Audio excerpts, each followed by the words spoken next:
आज महाशिवरात्रीच्या उत्सवाच्या निमित्ताने सर्वप्रथम मी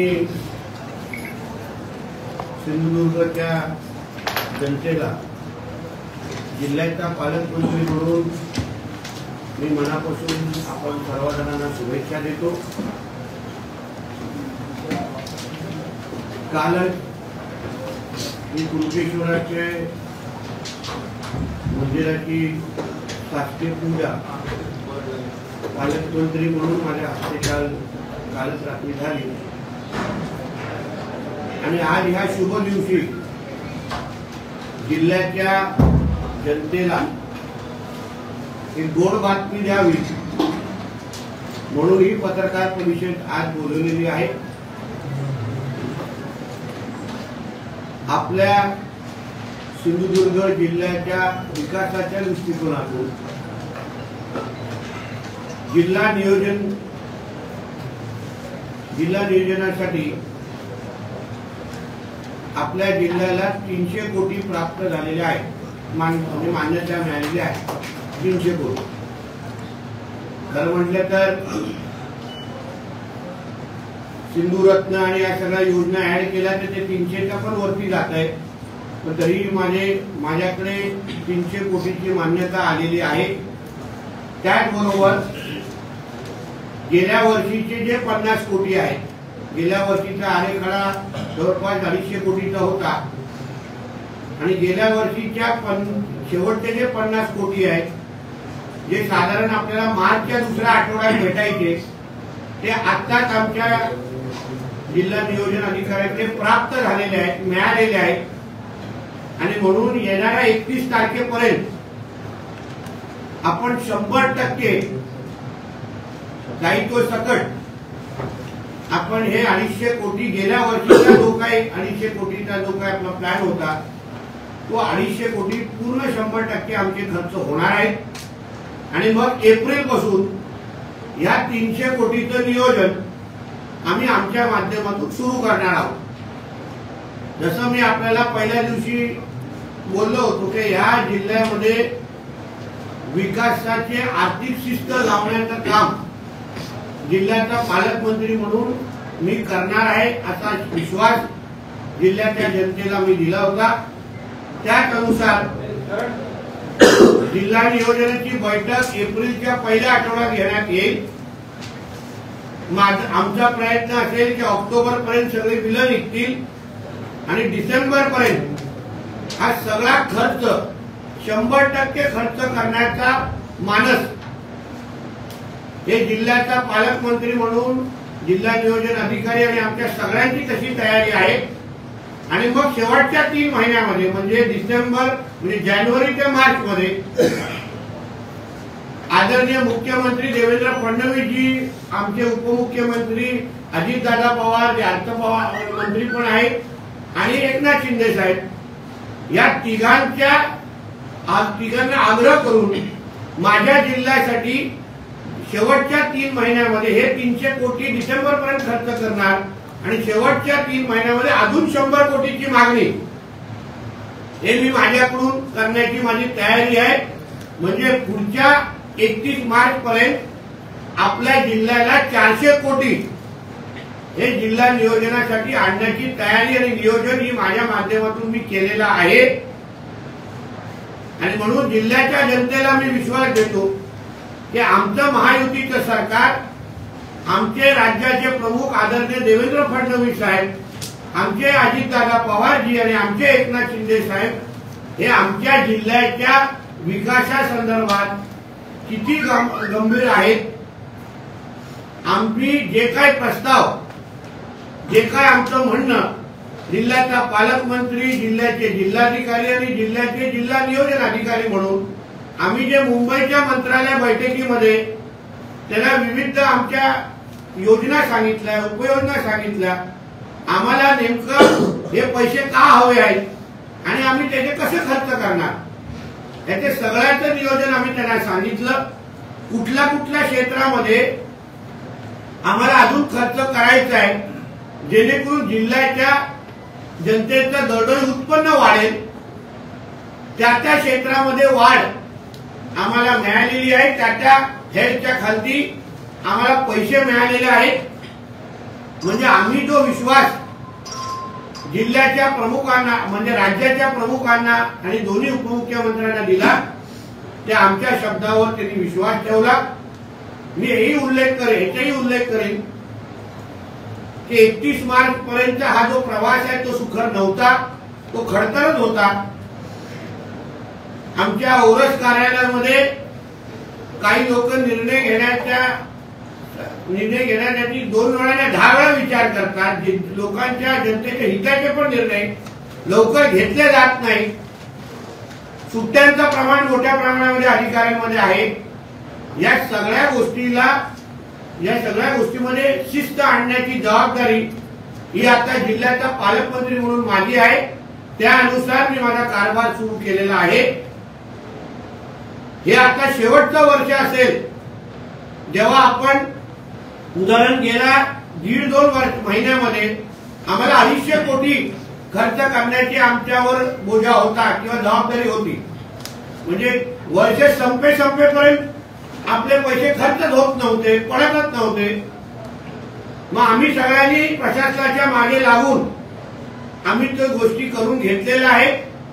पण हे जे का आर्थिक बेशिस्तपणा जो आहे तो परत माझ्या जिल्ह्यामध्ये खपून घेणार नाही असा स्पष्ट संदेश मी जिल्ह्याच्या प्रशासनाला दिलेला आहे. आणि मी ह्या पुढच्या आर्थिक वर्षामध्ये खासदार सन्मान्य राणे साहेब, आमदार सन्मान्य निलेशजी राणे, आमदार सन्मान्य दीपक केसरकरजी, आमचे निरंजन डावकरेजी, अनिकेत तटकरेजी हे सगळ्या जणांना एकत्र घेऊन जिल्ह्याच्या अन्य आमच्या विविध पक्षाच्या लोकप्रतिनिधींना घेऊन एकत्र येऊन या जिल्ह्याला समृद्ध बनवण्यासाठी, आर्थिक दृष्टिकोनातून भक्कम बनवण्यासाठी आणि हा आमचा जिल्हा पहिल्या 5 क्रमांकामध्ये आणण्याच्या दृष्टिकोनातून आमच्याकडून पावलं टाकले जातील. मी आवर्जून आपल्याला काही उल्लेख करेन की आपल्याला विविध हेरखाली कसे पैसे मिळालेले आहेत.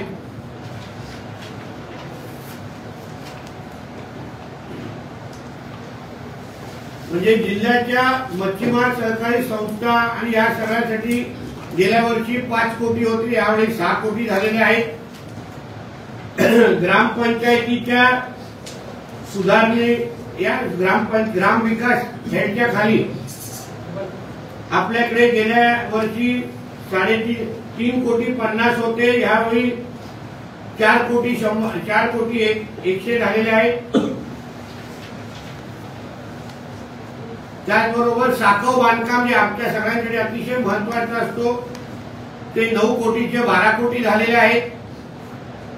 ग्रामीण रस्ते विकास व मजबूतीकरण, रस्ता हा आमच्यासाठी अतिशय महत्वाचा विषय असतो सगळ्यांच्या विकासाच्या दृष्टिकोनातून, ते 13 ते 18 कोटी झालेले आहेत.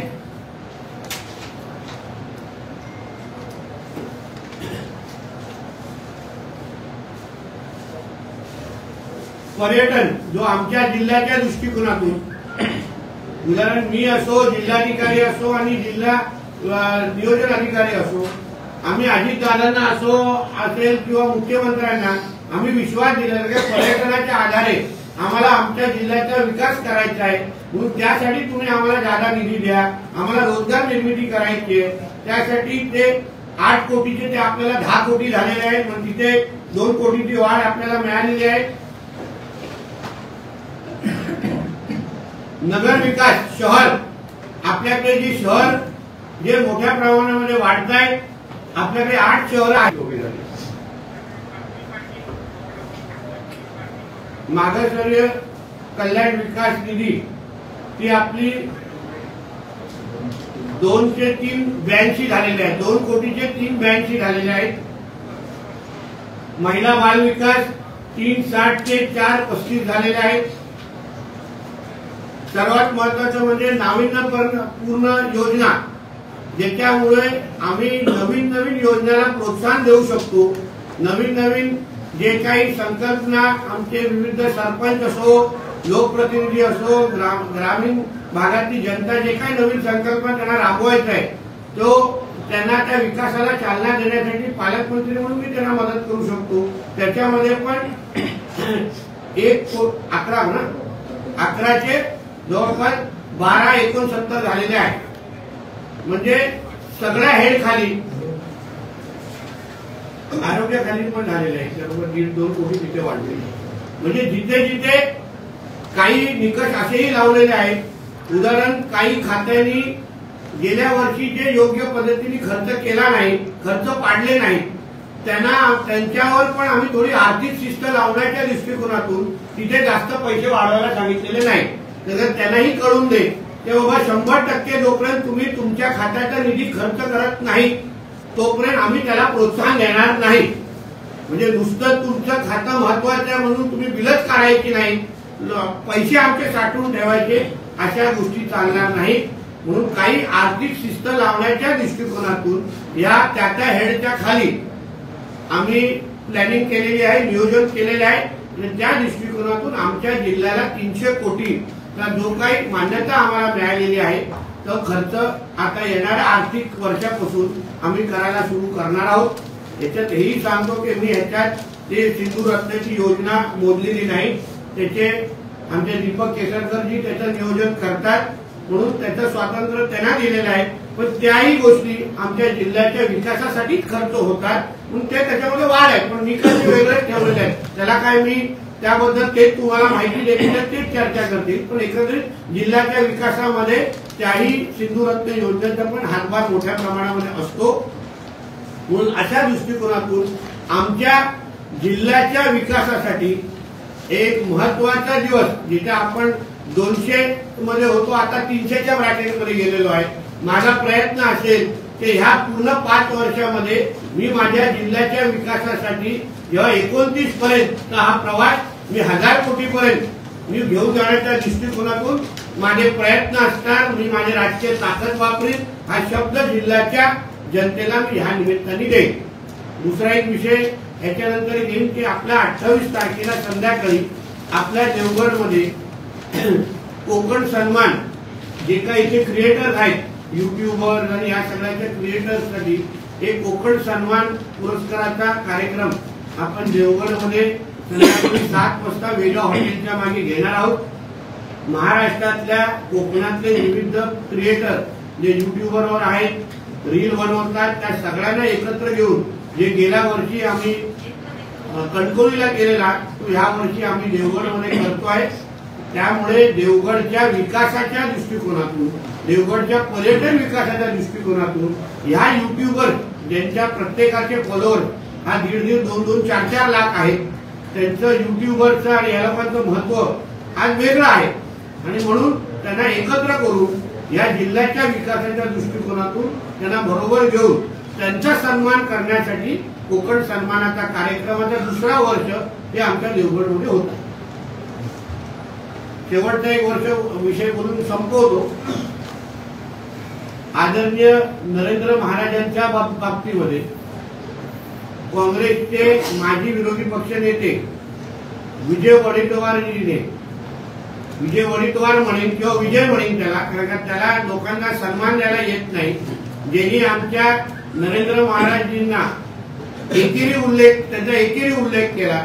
आमच्या कोकण पट्ट्यामध्येच नाही पण महाराष्ट्रात नाही, आंतरराष्ट्रीय पातळीवर पण आज ते का फक्त नाणीजपर्यंत सीमित नाहीये, पण आंतरराष्ट्रीय पातळीवर ते आणि त्यांचे मुलगा आणि त्यांचं पूर्ण त्यांचा जे काही त्यांचे अनुयायी आहेत एकत्र मिळून जेवढं विकासाचं काम करतात तेवढं या विजयनी किंवा या विजय वडेट्टीवारनी त्याला 100 जन्म घेतले तरी पण तो करू शकणार नाही किंवा कुठलाच काँग्रेसवाला करू शकणार नाही.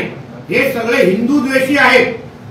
ह्यांना आमच्या साधू संतांना माझ्या कानावर हेही आलेलं की उद्या चुकून अगर महाविकास आघाडीचं सरकार आलं असतं तर ह्यांनी असंख्य आमच्या साधू संतांना जेलमध्ये टाकण्याचा कार्यक्रम या महाविकास आघाडीचा होता. त्यांची यादी तयार झालेली की ह्या साधू संतांना, हिंदू साधू संतांना आम्ही जेलमध्ये टाकणार आहे, खोटा केसेस टाकणार आहे, असे हे लोकांच्या काँग्रेसवाल्यांचं नियोजन झालेलं, तयारी होती, यादी तयार होती. फक्त ह्यांचं नशीब असं खराब आहे की महाराष्ट्रातल्या हिंदू समाजाने एकत्र येऊन या महायुतीचं हिंदुत्वादी विचाराचं सरकार आणलं आणि म्हणून यांचे सगळे मनसुबे हे धुळीत मिळाले आणि म्हणून यांना ते काय करायला जमलं नाही. फक्त ह्या जे काही वक्तव्य ह्या विजय वडेट्टीवारांनी नरेंद्र महाराजांबद्दल परमपूज्य म्हणजे ते जागतिक दर्जाचे विचारवंत आहे, धर्मगुरू आहेत, तर त्यांच्याबद्दल जे एकेरी उल्लेख केला याबद्दल ठाकरे सेनेची म्हणजे उभाट्याची काय भूमिका आहे ही त्यांनी जाहीर करावी. चूप कशाला आहेत, गप्पा कशाला बसतायत, म्हणजे नरेंद्र महाराजांचा अपमान होतोय. त्याबद्दल ठाकरे सेनेचे जे पण काही माकडं आता उरलेले आहेत, जे काय त्यांचे नेते म्हणून फिरतात, जे काय त्यांचे उद्धव ठाकरे आहेत, जे काय कोणते आदित्य ठाकरे आहेत, ते चकार शब्द काढणार नाही. तेच अगर कुठल्या नमानी बद्दल किंवा कुठल्या मुल्ला मौलवी बद्दल कोण काय बोललं असतं तर लगेच मातोश्रीला मिरची लागली असती, लगेच महाविकास आघाडी वाले अंगावर आले असते. आज आमच्या हिंदू धर्माचा धर्मगुरू आहेत, त्यांच्याबद्दल अपशब्द वापर, त्यांचा अपमान झालेला आहे, म्हणून ठाकरे सेना गप्प आहे का हा प्रश्न जिल्ह्यातला, राज्यातला आणि मातोश्रीमध्ये बसलेला धर्मांतर झालेला, राजकीय धर्मांतर झालेला मुल्ला उद्धव ठाकरेला मला या निमित्ताने विचारायचं. धन्यवाद.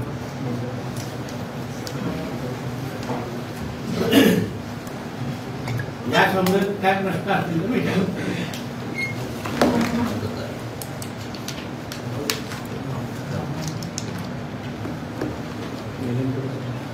काय झालं किती दिलं? 204 मंत्री 8 मंत्री झाले. एकनाथ शिंदेने पाठराखण केली.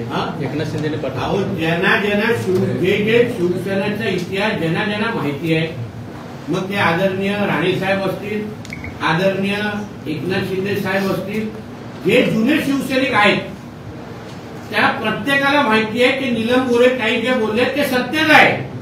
म्हणून एकनाथ शिंदे साहेबांनी पाठराखण करायलाच पाहिजे, कारण त्यांना सत्य आहे, माहिती आहे. कारण उद्धव ठाकरेची असंख्य बिलं एकनाथ शिंदे साहेबांनी पण भागवलेली आहेत. त्यांना ज्या काय त्यांच्या घरी जे साड्या जातात, ज्या परफ्यूम जातात, गाडीचं पेट्रोल जातं, जे काय त्यांचे प्रायव्हेट विमानं जे वापरतात ते कधीच त्यांच्या नसतात. घरातली एसी पण त्यांची नाहीये, हे आम्हाला माहिती आहे ना. म्हणून मी कधीतरी उभाट्यावाल्यांना मी त्यांना आव्हान देतो, चॅलेंज देतो की कधीतरी त्यांनी खुल्या व्यासपीठावर यावं, की आम्ही सांगतो की उद्धव ठाकरेचे आंतरवस्त्र कुठून येताना त्याचे बिल दिले जातात का, मी पुराव्याकडे द्यायला तयार आहे ना आम्ही. म्हणून नीलम गोरे काही ज्या बोलले ते काही वाईट बोललं नाही, फक्त मातोश्रीच्या वहिनीनं ते झोमलं कारण ते सत्य होतं. साहेब, कुडाळमध्ये पहाटे 3 बैलांची तस्करी करण्यात आली आणि त्याला पकडण्यात आलं कुडाळ पोलिसांकडून आणि विश्व हिंदू परिषदेच्या कार्यकर्त्यांनी ही त्याला सुद्धा हिंदुत्वादी विचाराचं सरकार म्हणतात ना. आमच्या जिल्ह्यामध्ये, आमच्या राज्यामध्ये, आमच्या देवेंद्र फडणवीसजींच्या नेतृत्वाखाली असलेल्या सरकारमध्ये या कुठल्याही जिहाद्यांना आमच्या गौमाताकडे वाकड्या नजरेने पाहायची हिंमत आम्ही देणार नाही. ती पूर्ण त्यांची कंबरं मोडणार. म्हणून जिथे जिथे हे बिळात लपलेले असतील, ज्यांना वाटत असेल की माझ्या सिंधुदुर्ग जिल्ह्यामध्ये, आमच्या महाराष्ट्रामध्ये कत्तलखाने चालू शकतील, गोहत्या करू शकतील ना, त्यांनी आपले पासपोर्ट काढावे आणि पाकिस्तानातून निघून जावं, बांगलादेशला निघून जावं. कारण आता महाराष्ट्रामध्ये कोणीही आमच्या गायीकडे, गहू मातेकडे, ज्यांना आम्ही राज्यमातेचा दर्जा दिलेला आहे, त्याच्याकडे वाकड्या नजरेने बघणारे ना आम्ही बाहेर फिरून देणार नाही. जयंत पाटलांनी चंद्रशेखर बावनकुळे यांची भेट घेतली आहे, तब्बल अर्धा तास भेट झाली. तुम्ही तिथे चाललेला होता तर सांगा. तुम्ही एवढ्या विश्वासाने सांगत कधी चहा किंवा तुम्ही बरोबर गेला होतात का? आता कृष्ण विखे पाटील देखील दिले होते, काय आता जे भेटले त्यांनी त्याबद्दल बोलावं, आम्ही कसं बोलू शकतो. आणि आज भारतीय जनता पक्षामध्ये येण्यासाठी सगळेच उत्सुक आहेत, मोठी राग लागलेली आहे. सर,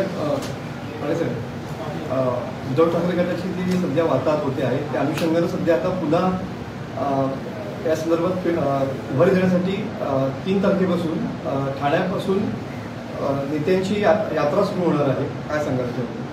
अहो, नेत्यांच्या यात्रेमध्ये कार्यकर्ते पाहिजे ना, नेत्यांच्या यात्रेमध्ये लोक पाहिजे ना. म्हणून ह्यांनी कितीही यात्रा काढली तरी पण आता ह्यांची जत्रा ठरलेली आहे. काही होणार नाही अशा यात्रा काढून. कारण का आता काय जे काही उभाटामध्ये महाविकास आघाडीमध्ये जे काही सक्षम कार्यकर्ते आहेत, सक्षम हा घाण बोलत नाही, जे सक्षम कार्यकर्ते आहेत, ज्यांना ज्यांना आपल्या गावाचा विकास करायचा आहे, शहराचा विकास करायचा आहे, ते आता भारतीय जनता पक्ष आणि महायुतीकडे येणार. म्हणून कितीही यात्रा जिथे जिथून यात्रा निघेल ना, दुसऱ्या दिवशी तिथे बघा किती मोठे पक्ष प्रवेशाचे कार्यक्रम होतात. म्हणून यात्रेचा रूट आम्हाला द्या, आम्ही तयारीमध्ये राहतो. तर दुसरा असा मुद्दा की सिंधुदुर्गातलं सेतू कार्यालय जे आहे त्या ठिकाणी गुजराती एजन्सी नेमल्याचा आरोप त्या ठिकाणी लक्षात घ्या. चालवणारे मराठी आहेत, निंबाळकर आहेत, तुम्ही जरा ते ऑर्डर वाचा व्यवस्थित. चालवणारे सगळे मराठी. आणि मी बसलो ना इथे, माझ्या इकडच्या लोकांना त्याचा फायदा कसा मिळवून द्यायचा, रोजगार कसा मिळवून द्यायचा, त्यासाठी नितेश राणे पालकमंत्री म्हणून सक्षम आहे. माझ्या इकडे येऊन माझ्या स्थानिक भूमिपुत्रांवर कोणीही अन्याय करू शकणार नाही. आणि जे जे गुजरातच्या वर आक्षेप घेत आहेत ना, माझी खासदार सारखे, त्यांना सांगा की पहिला त्यांच्या मालकाला जाऊन सांगायला की त्यांच्या मुलांना गुजरातच्या लग्नामध्ये नाचायला बंद करायला सांगा. पहिलं नाच्या बनण्यासाठी गुजराती चालतात. तुमचे प्रायव्हेट फ्लाईट तुम्हाला पाहिजे तेव्हा गुजराती चालतात. तुमच्या लंडनचं हॉटेलचं बिल भरायचं असेल तेव्हा गुजराती चालतात. आणि मग आता गुजरातींवर आक्षेप कशाला? आणि म्हणून मी जिल्ह्यातल्या माझ्या जनतेला विश्वास देतो, कंपनी कुठलीही असो, जिल्ह्याच्या भूमिपुत्रांनाच त्या सेतू केंद्रामध्ये प्राधान्य दिलं जाईल. हा शब्द मी जिल्ह्याचा पालकमंत्री म्हणून माझ्या जिल्ह्याच्या जनतेला देतो. काही लोक मराठी माणसांबद्दल बोलतात पण काही केलं नाही असं फडणवीसांनी ठाकरेंवर टीका केली. खरंच आहे ना. आज मुंबईमध्ये जो मराठी टक्का जो घसरलाय, मुंबईचं जे इस्लामीकरण जे झालेलं आहे ना, त्याचा प्रमुख जबाबदारच मातोश्रीच्या तिसऱ्या माळ्यावर राहतोय. मुंबईच्या मराठी माणसाला हद्दपार करण्याचा प्रमुख जबाबदार नाव आहे उद्धव ठाकरे. आणि ते जग जाहीर आहे, आकडे सांगतात. आणि म्हणून फडणवीस साहेबांनी जे बोललेलं आहे ते काय चुकीचे ना, अतिशय योग्य आहे. पण आमच्या सरकारच्या माध्यमातून बाहेर गेलेला जो मराठी माणूस आहे, जो वसई, विरार, नालासोपारा किंवा तो तिकडे बाहेर नालासोपारा तिथे राहणारा गेलेला जो मराठी माणूस आहे ना, तो सन्मानाने परत मुंबईमध्ये आणून त्याला आर्थिक सक्षम करण्याचं काम हे आमच्या भारतीय जनता पक्षाच्या नेतृत्वात असलेलं सरकार निश्चित पद्धतीने करेल म्हणून विश्वास देतो. ठीक आहे का? सर, 3 वर्षापूर्वी जे शिंदेचं सरकार होतं ते फिक्सिंग मधून आलं असं सामनामध्ये उल्लेख केलेला आहे. तर दुसरीकडे असं म्हटलंय की फडणवीसांनी जे निर्णय ओएसडी महाविकास आघाडीचं सरकार पण दलालीमधूनच आलेलं आहे. संजय राऊतनी दलाली घेतली आणि म्हणूनच ते सरकार आलेले आहे. दलालीचा आकडा पण सांगू का? सिल्व्हर दलाली केली आणि म्हणूनच तर महाविकास आघाडीचं सरकार आलं ना. माझं फिक्सिंग आणि पीए जे होते त्यांना कुठेतरी स्थगिती दिली आहे. त्यामुळे फडणवीसांचं देखील अभिनंदन केलं. पण अगर सरकार पारदर्शक पद्धतीने काम करत असेल, भ्रष्टाचार मुक्त होत असेल तर त्या गोष्टीला कोणाचाच आक्षेप नाही. ना शिंदे साहेबांचा आहे ना अजितदादांचा आहे. फडणवीस साहेबांच्या निर्णयाचं स्वागत सरकारमधल्या सगळ्याच लोकांनी केलेलं आहे. कोणालाच त्या गोष्टीचा आक्षेप नाही.